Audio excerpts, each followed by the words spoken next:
So as a landlord, if you want possession of your property, which form is it that you use? Is it a Section 8 or is it a Section 21?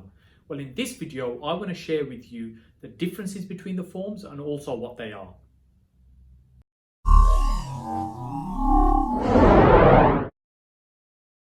Hi, I'm Saj Hussain, also known as the Property Joint Venture Expert and your partner for wealth creation through property. So in the last 14 odd years I've been involved in the property industry. I've had to use these forms a few times to get possession of a property, both as a landlord and also as an agent as well. So I run a fairly large HMO letting agency in Birmingham for professional tenants.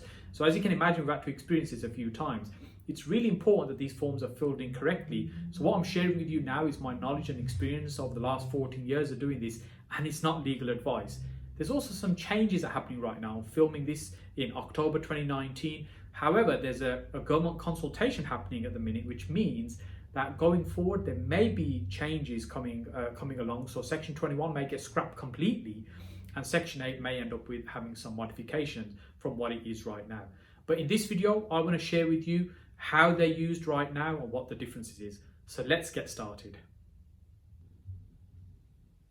A landlord can use a Section 21 notice to get possession of their property, which is sometimes called a non-fault. And the reason it's classed as a non-fault is because a tenant hasn't necessarily done anything wrong. So for example, there's no rent arrears or issues like that with a tenancy. So some are legitimate reasons why a landlord might want to use a Section 21 to get the property back when a tenant hasn't actually done anything wrong. Could be, for instance, the landlord is selling the property and just wants a property empty, just to be able to achieve a sale. Now, when this notice is served, 2 months are given to the tenant. So it's a 2-month notice for the tenant to vacate the property and essentially get the possession back. Now, no court attendance is required to serve this particular notice. Now, when a notice like this is served, there were some changes that happened October 2018. In terms of, this is the one form that's used now. There's an example of the form. It's actually a 3-page example, the one that's here, and this one I've got from the RLA website, which is a Residential Landlords Association.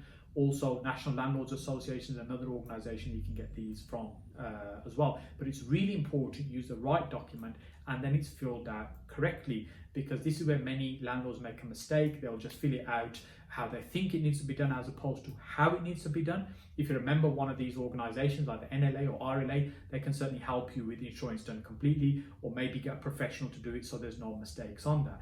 Particularly if the timing of getting this right and getting the property back at a certain time is important for you. So when this notice is served, you can't serve it within the first 4 months of the tenancy, which used to be a common practice before, where a new tenancy is issued for 6 months and a Section 21 is issued straight away, which meant that after the end of the 6 months, the landlord may want the property back. It was just a safety measure some landlords would use to ensure that they're able to get the property back in time if there was an issue. But now that can't be the case. You can't serve a Section 21 within the first 4 months of the tenancy, and then there's 2 months notice. So it's just over 6 months effectively in terms of when is the quickest way you could serve one of these to get the property back. So when you do serve a Section 21, there's 5 key things that you need to ensure that you've got in place to make sure that it's valid.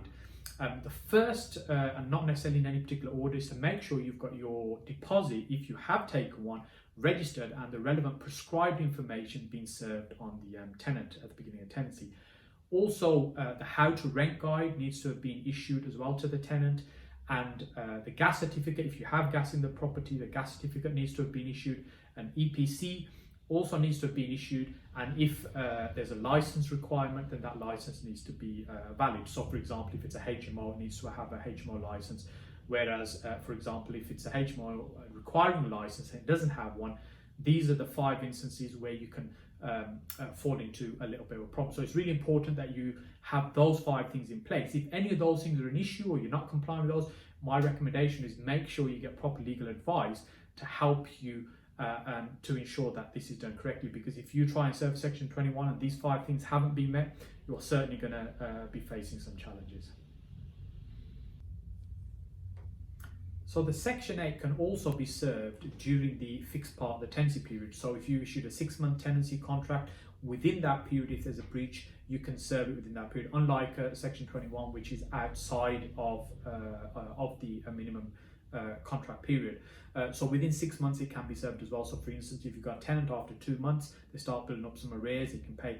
It's really important that this form is filled in correctly and you comply with the weights. And it's not straightforward, unfortunately. They never make these things easy. If it's your first time or you're inexperienced at doing this, I'd recommend that you get some proper advice, ideally from a solicitor, maybe the agent, or someone like Residential Landlords Association can help you with that too. So once the documents have been served, as I said, the period will vary. Could be 24 hours, could be 2 weeks. And at that point, if you hasn't been resolved the issue, then as a landlord you can take the next steps, getting a court date. So that's your Section 8 document. So there you go. That's Section 8s and Section 21s and the differences between those. Remember, like I mentioned earlier in the video, there might be some changes that are happening going forward, but this is as it stands right now.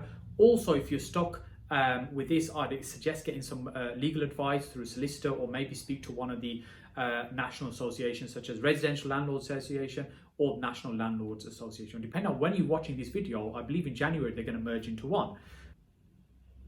I'd love to get your thoughts if you've used any of these before and how you found those, or whether you've got a view on how you think Section 21 maybe should be scrapped as it stands right now. Let me know your thoughts, put them in the comment section below. I'd love to read those, and make sure you subscribe so you're not missing out on any of the videos I'm doing. I look forward to seeing you on the next video.